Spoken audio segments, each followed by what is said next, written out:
آلام الفقد استجابة طبيعية للخسران الكبير.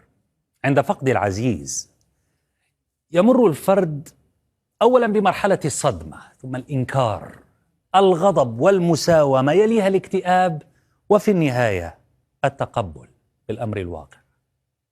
هذه المراحل طبعا تتطلب زمنا، لا تحدث بسرعة، لكنها تختلف. هذا الزمن طبعا يختلف بين شخص وآخر وحسب علاقة الشخص بالمفقود، فقد لا يجد للحياة معنى من بعده. هذا شاب يدعى إسماعيل برابح من ولاية أدرار الجزائرية، توفيت أمه قبل سنتين. انتابه حزن شديد، دخل في حالة اكتئاب عميقة وصعبة جدا منذ ذلك الوقت، والشاب لا يفارق قبر أمه، يلازمه في الشتاء والبرد وفي الصيف والحر كل يوم وعلى مدى 24 ساعة. هذا مسكين بالرابح، وهذا قبل الوالدين تاعو، يوميا صيف شتاء البرد الشمس يجي لعند هذا القبر يريح.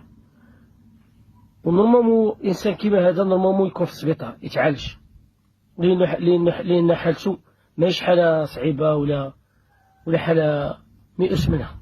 نورمالمو واحد كيما هذا يتعالج، وهو شوف راهو باين مسكين. والله المستعان، الله المستعان.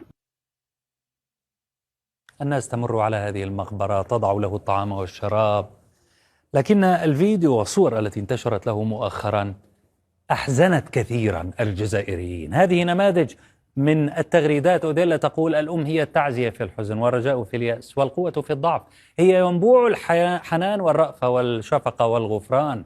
الأخ برابح متواجد صيف شتاء بالمقبرة بجوار قبر والدته، يجب على السلطات المعنية مراعاته وتكفله بحالته. فهد الفراج: بالتأكيد كانت أمه هي كل حياته، ولم يجد بعدها من يحيا معه ويخفف عنه عبء الحياة ومتاعبها، ولو وجد من يحتويه ويدعمه وينتشله من حالة الفقد ووجعه لما صار إلى ما صار إليه من الحزن المفرط والموت في الحياة. تسنيم سنين ما أحد حس فيه، ما أحد احتواه، ما أحد فهمه. إنه الغرق في الأحزان. خطأ اللي حزني هو عدم انتباه أو إحساس أحد له، مو حزنه على وفاة أمه. والله عبد الحي يقول: هو الوجع الذي تجاوز مفهوم اليتم والفراق ليحمل عنوان الفجيعة. وهي قصة الفتى برابح الذي اختار أن يكون قبر أمه هو سكنه وسكينته التي تخفف عنه ألم الفراق والوداع. من فقد والداه يدرك هذا الأمر جيدا. بعد انتشار الصور والفيديوهات التي تظهر حالة هذا الشاب المسكين، كلف والي أدرار الجهات الصحية برعايته. جاء في بيان مديرية النشاط الاجتماعي: بعد اختيارنا بحالة الشخص، تنقلت فرقنا لولاية أدرار للمعاينة والتكفل بالحالة من خلال نقلها إلى المؤسسة الاستشفائية ابن سينا، وهذا بالتنسيق مع مديرية الصحة لتشخيص الحالة والعناية بها صحيا.